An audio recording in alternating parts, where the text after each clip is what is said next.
ছুরি বটি ছাড়াই কখনো একটি জামা কাপড়ের ক্লিপের সাহায্যে সবজি কেটে দেখেছেন?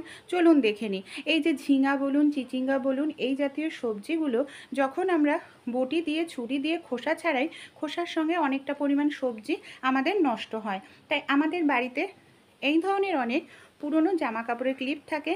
জামা কাপড়ের ক্লিপের হ্যান্ডেলের অংশ দিয়ে এইভাবে একটু ঘষলেই দেখবেন মূলো, চিচিঙ্গা, ঝিঙা, এমনকি গাজর জাতীয় সবজির খোসা ছাড়িয়ে নিতে পারবেন। সেই সঙ্গে আপনারা চাইলে এই যে গাঁটি কচুর খোসাও এইভাবে খুব দ্রুত ছাড়ানো যায়, ছুরি বটির কোনো রকম প্রয়োজন পড়ে না। তাছাড়াও অনেক সময় আমরা বড়রা বাড়ি থাকি না, ছোটরা বাড়ি থাকে, রান্নাবাড়ি করে, ছুরি বটি দিয়ে ঝিঙা, চিচিঙ্গা, লাউ, বাঁধাকপি এই জাতীয় সবজি কাটতে গেলে হাত কেটে যায়। তাই এই ধরনের গ্লাস প্রত্যেকের বাড়িতেই থাকে। আর এইভাবে এই জাতীয় নরম সবজিগুলো ছুরি বটি ছাড়াই শুধু একটি গ্লাসের সাহায্যেই খুব সহজেই কেটে নেওয়া যায়। ভালো লাগলে আইডিয়াটি অবশ্যই ট্রাই করে দেখুন। গরম ভাতের হাঁড়িতে আপনারা কখনো হাতার ব্যবহার করে দেখেছেন? কেন আমরা হাতার ব্যবহার করব? আমরা ভাত রান্না করার পর ভাতের যে ফ্যান বা মাড়টাকে থাকে সেটা আমরা ফেলে দিই।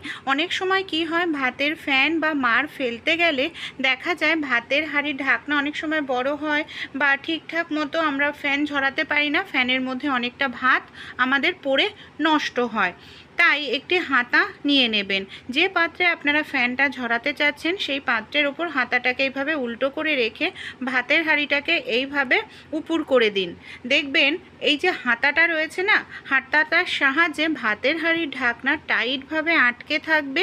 এর ফলে একটি ভাতের দানাও আপনাদের ফ্যানে পড়ে নষ্ট হবে না। ভালো লাগলে ট্রাই করে অবশ্যই। চা আমরা কম বেশি প্রত্যেকেই খেয়ে থাকি, কিন্তু আমরা অনেক সময় প্যাকেট চা আনি না, বাজার থেকে লুজ চা কিনে নিয়ে আসি। কিন্তু বাজার থেকে লুজ চা আনার পর অবশ্যই এই কাজটি করুন। অনেক সময় দেখা যায় লুজ চায়ের মধ্যে প্রচুর পরিমাণে কেমিক্যাল কালার মেশানো থাকে, যেটা আমাদের স্বাস্থ্যের জন্য ভীষণ ক্ষতিকর। তাই হাতের তালুতে সামান্য পরিমাণ চা পাতা নিয়ে নিন আর কয়েক ফোঁটা একটু জল নিয়ে নিন। এইভাবে আঙুলের সাহায্যে যদি চা পাতাটা ডলেন আর হাত যদি আপনাদের একেবারে লাল হয়ে যায়, তাহলে বুঝবেন চায়ের মধ্যে প্রচুর পরিমাণে কালার কেমিক্যাল মেশানো আছে। তাই সেই চা কখনোই খাবেন না।